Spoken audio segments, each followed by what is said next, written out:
दोस्तों, राजगढ़ लोकसभा चुनाव में कौन जीतेगा और कौन हारेगा, ये तो समय और जनता का निर्णय तय करेगा। लेकिन दिग्विजय सिंह द्वारा निकाली जा रही वादा निभाओ यात्रा मंगलवार को बांसखेड़ा, लसुल्डी, लटूरी, चाटुगड़ा पहुंची, जहां पर कई कार्यकर्ताओं और स्वयं दिग्विजय सिंह ने क्या कुछ कहा।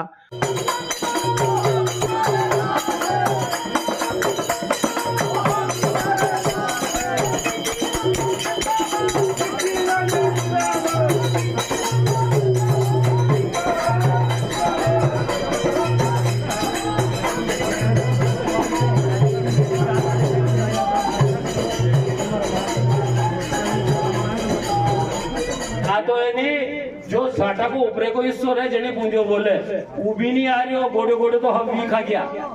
मैं आपसे ये कहना चाहता हूँ, ये जो इस समय जो स्थिति इन लोगों ने बनाई है, और इसलिए एक बोलने वाला व्यक्ति चाहिए वहाँ, एक कहने वाला व्यक्ति चाहिए उस संसद में कि जो ये कहे लोकसभा में कि आप क्या कर रहे हैं, ये किस हिसाब से आप इसको हमारे राजस्व को दे रहे हैं, क्यों हमारे लोग परेशान हो रहे हैं।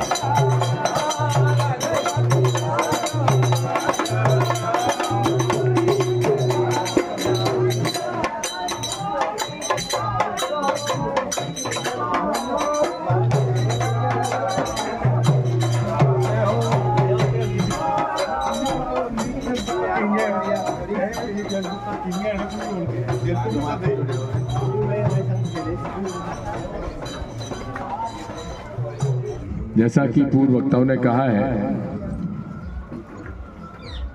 लगभग 34 साल बाद मैं यहां से चुनाव लड़ रहा हूं और ऐसे समय में मुझे पार्टी का आदेश हुआ कि मुझे चुनाव लड़ना है, तो मैंने स्वीकार किया और स्वीकार करके आप लोगों के बीच में आया हूं। जिन लोगों के साथ मैंने काम किया था उनकी दूसरी पीढ़ी आज मैदान में है, इसलिए मैंने सोचा कि चलो उन लोगों से संपर्क करने का एक ही तरीका है कि एक एक दिन पदयात्रा करूंगा तो नए लड़के जुड़ेंगे, नए लड़के आएंगे, उनसे जान पहचान होगी, उनके बाबा उनके पिता से हमारा परिचय था। इस लिहाज से मैंने पदयात्रा की और आप सब लोग उसमें मेरे शामिल हुए, मैं आपका आभारी हूँ। हमें तो एक ही बात देखनी है कि आखिर राजगढ़ संसदीय क्षेत्र को कैसा उम्मीदवार चाहिए, कौन यहाँ की लड़ाई लड़ सकता है, कौन यहाँ पर आगे काम करवा सकता है। मुझे याद है जब मैं पहली बार यहाँ का प्रभारी मंत्री बना था सन 1980 में, तब यहाँ सूखा पड़ा करता था, सिंचाई नहीं थी, लोग बाग मजदूरी के लिए बाहर जाते थे, अब भी जाते हैं थोड़े बहुत, और यहाँ कोई रोजगार के साधन नहीं थे। मैं जब यहाँ से लोकसभा का सदस्य बना तो मैंने 3-4 बातों पे ध्यान दिया। पहला, मैंने कहा कि यहाँ पर जल स्तर बढ़ाने के लिए हमें डबरी योजना यानी कि जगह जगह तालाब खोदने की आवश्यकता है, नदियों पर नालों पर बांध बनाने की आवश्यकता है। जब तक हम लोग इसमें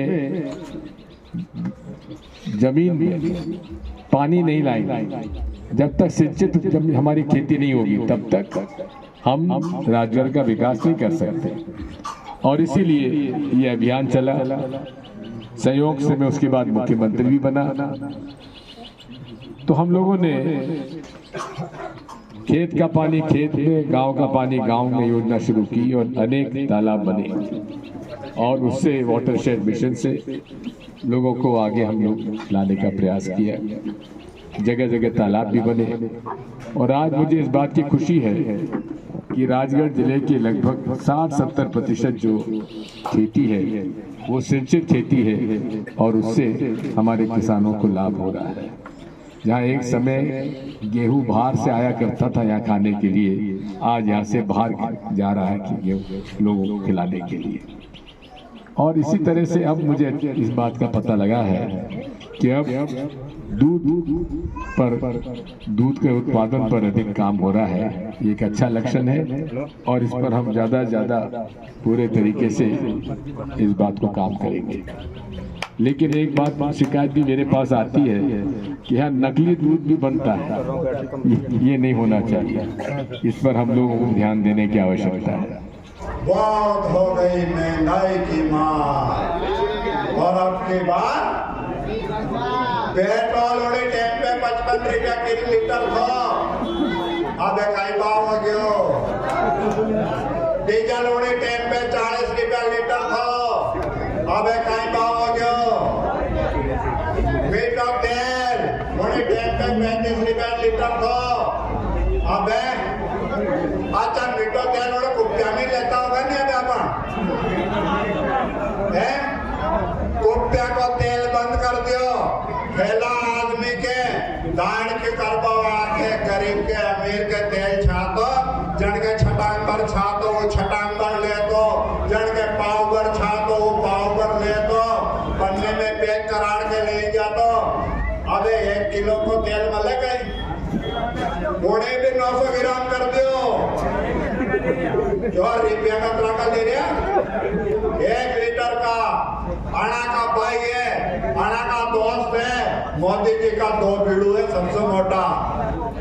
अडानी और अंबानी गुना को रिचार्ज वाउचर आवे अपन का मोबाइल में डलाना 1 महीने में कतरा दिन हो या बताओ? 31 और 30 और वो वाउचर डलाना उनमें कतरा दिन हो है 2 दिन महीने में खा गया खा गया। बालाजी महाराज की, दुर्गा मैया की, हनुमान जी महाराज की, बाबा रामदेव भगवान की। कि राजगढ़ संसदीय क्षेत्र का सांसद एक ऐसा हो जो कि राजगढ़ के लोगों का प्रतिनिधित्व संसद में इतने शक्तिशाली ढंग से करे कि वहां सरकार को भी यहाँ की दिक्कत और परेशानी और मांगों को मंजूर करने के लिए मजबूर कर दे, ऐसा आपको सांसद चुनकर भेजने की आवश्यकता है। मैं आपसे कहना चाहता हूं कि आज जो आपकी मांग है चाटूखेड़ा से ब्यावरा का जो रास्ते में पुल का है, बहुत बुरा बांध फिर से टूट गया है, उसके निर्माण में मैं पूरी ताकत लगाकर उसके निर्माण की स्वीकृति कराने के लिए मैं सन 80 से यहाँ आपका प्रभारी मंत्री बना था, फिर 84 में आपका सांसद बना और 91 में फिर बना, फिर मुख्यमंत्री के रूप में राजगढ़ लोकसभा सीट के लोगों के मेरे संबंध और भी प्रगाढ़ हो गए। एक जमाना यहाँ राजगढ़ का ऐसा था जहाँ अनाज पैदा ज्यादा नहीं हो पाता था, सूखी खेती थी, सिंचाई के साधन नहीं थे और लोग परेशान होते थे। लेकिन अब हमने धीरे धीरे यहाँ के बांध बनवाए, स्टॉप डैम बनवाए, तालाब बनवाए,